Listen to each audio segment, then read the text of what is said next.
Today I'm going to visit the Stasi Museum. As you can see, it's very much in East Berlin. I think it was the Stasi offices that were going back in the GDR days. So I'm not quite sure what to expect. It does feel very menacing around here for some silly reason.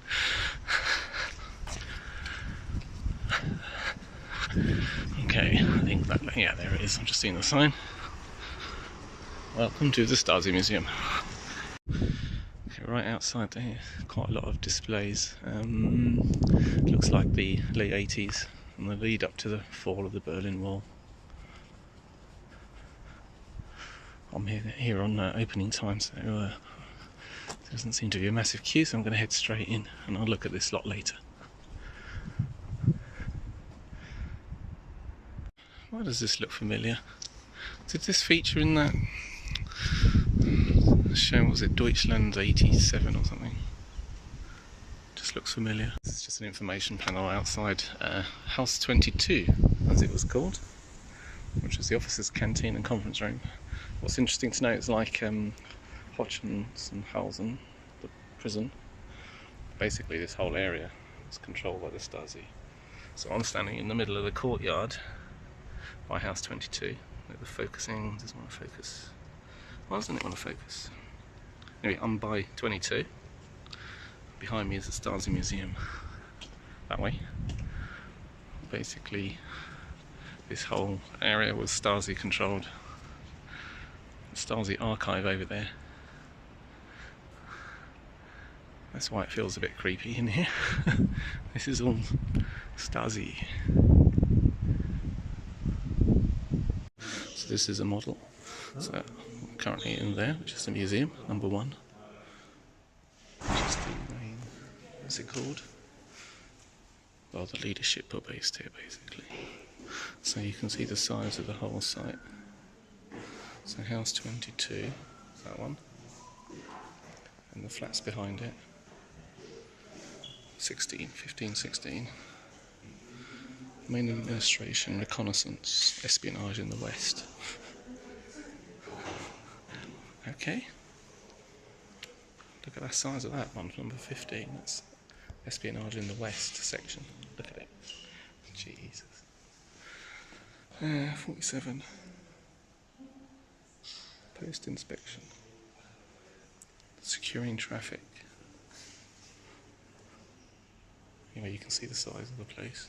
This is the main entrance hall. I'm going to change perspective a bit. There we go. So this was the entrance hall to the main office, which is where all the leaders would come. And these are the original flags that were left here. So this is a prisoner transport vehicle. This is the kind of thing they would take people off the streets in. They would be painted in bakery and butcher livery and flowers and all the rest of it. Got a nice pretty curtain. I vaguely see the writing on it, but you can see there's just dark prison cells. I think it was 5, if I remember correctly, from yesterday at Hohenschönhausen. But the thing that's just so creepy is how, when they put them in the vehicle, they would drive them around for hours to disorientate them. They're only actually taking them a couple of miles away.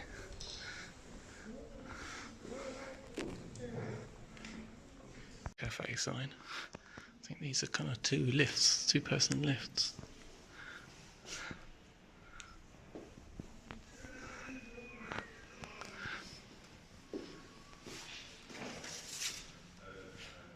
They're very different, aren't they?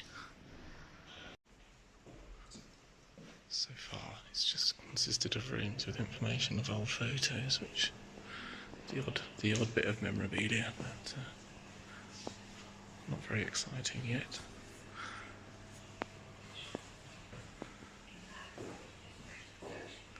Some scary photos there.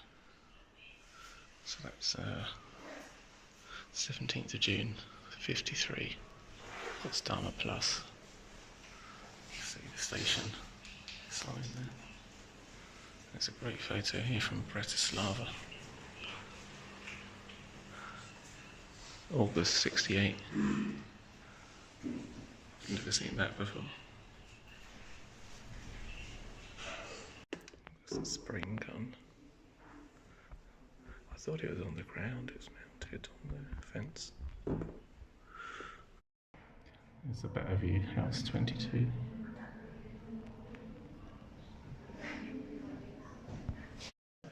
This is a map showing collaborators, conspirator of flats in Berlin.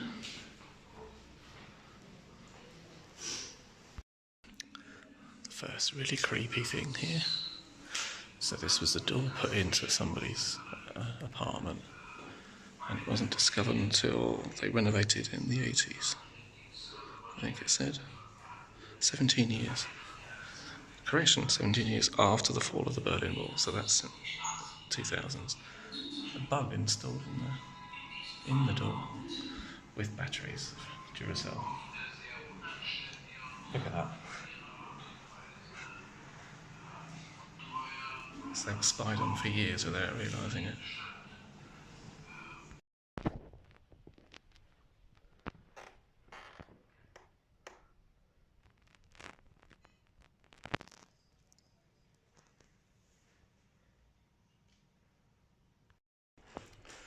Just to show you couldn't trust anyone. This imitation red suitcase belonged to Erich Mielke, and he kept incriminating documents about Erich Honecker, just in case.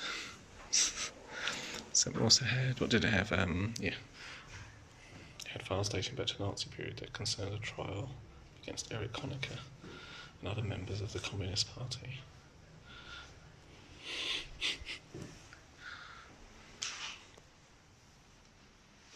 This is really good, this radio. The white markings are the safe East German radio stations. So basically, if you could see the dial, you knew the person was listening to a forbidden channel from West Germany.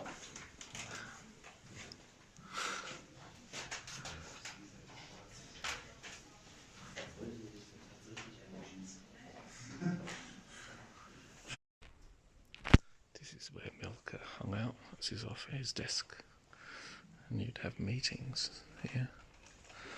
I keep seeing these tapes. I'm wondering if everything was recorded. Either way, this is where he resided, with direct phone links to many people on his own switchboard, so he could phone who he wanted. So this was the casino as gold, because this is where they hung out after conferences and during meetings, or in the middle of meetings. This is the main meeting room, conference room. I do love these panels though, you can multiple maps attached.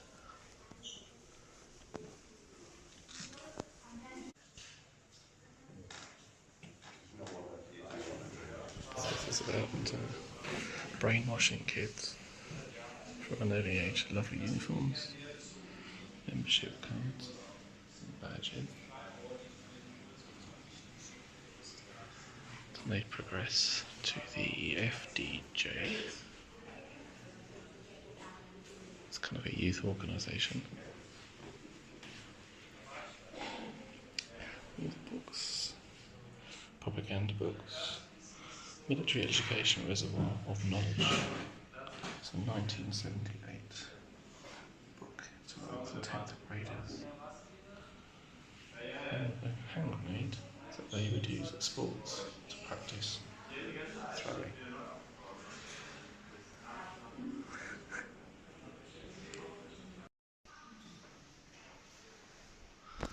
Listeners, look, so this is the bugging camera equipment that they had.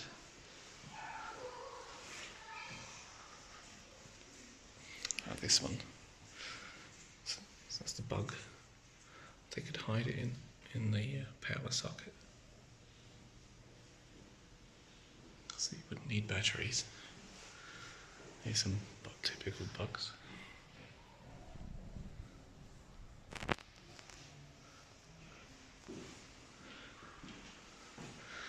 Here's some hidden cameras.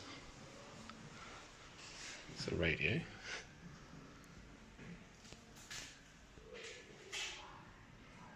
It's a thermos flask with a camera. It's a belt with a camera. Is that a wallet? Wrist bag.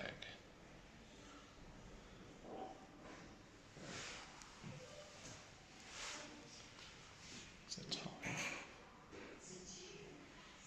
Handbag, I think. So, shopping bag. There's examples actually.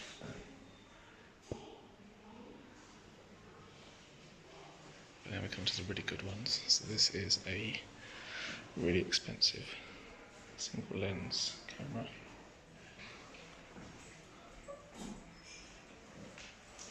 But this one I love. Infrared. So that's an infrared array hidden in a car door. Had a thin barrier over it. That's what it looked like.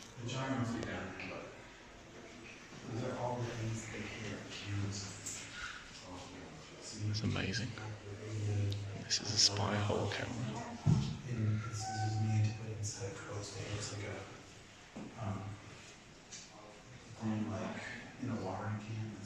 Oh, this is the device, steamer, to open envelopes.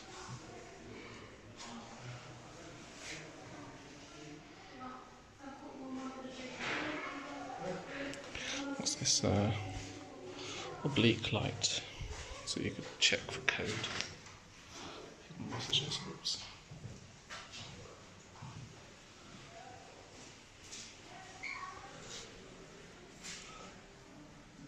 Parcel probe. An X-ray machine.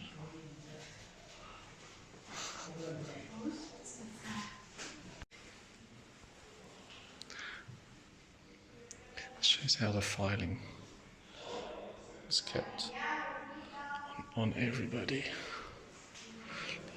This is a book.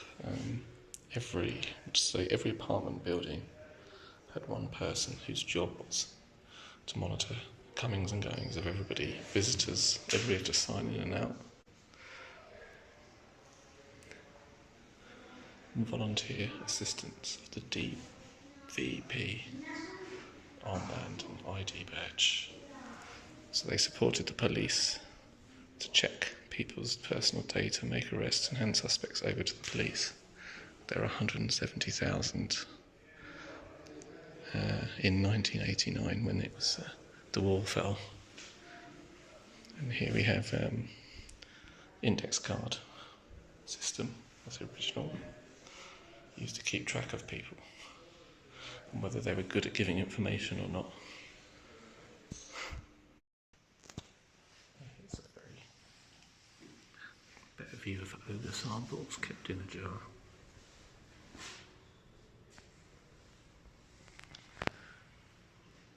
And this is the chair for photographing new people for interrogation.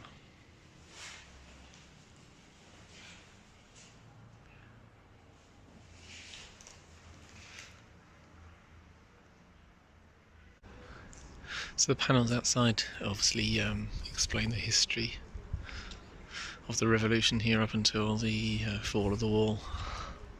All the protests that took place, all the demonstrations, all the arrests, but how eventually by the end of 89 the protests,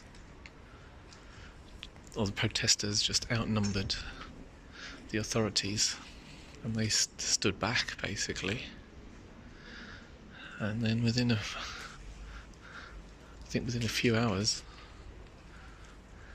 the famous news conference where I think the guy was asked about the movement of people across the border, across the wall, I mean. And he famously, somebody asked him, well, when does this come into effect? And he pretty much shrugged and said, I suppose immediately. And then the wall fell.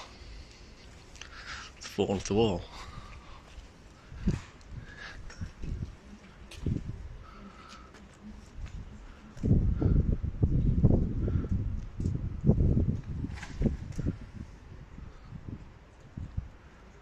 Great photos here.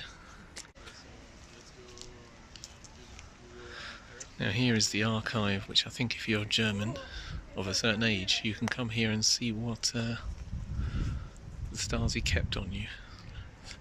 It's like the National Archives in Kew, perhaps, but obviously a little bit more sinister.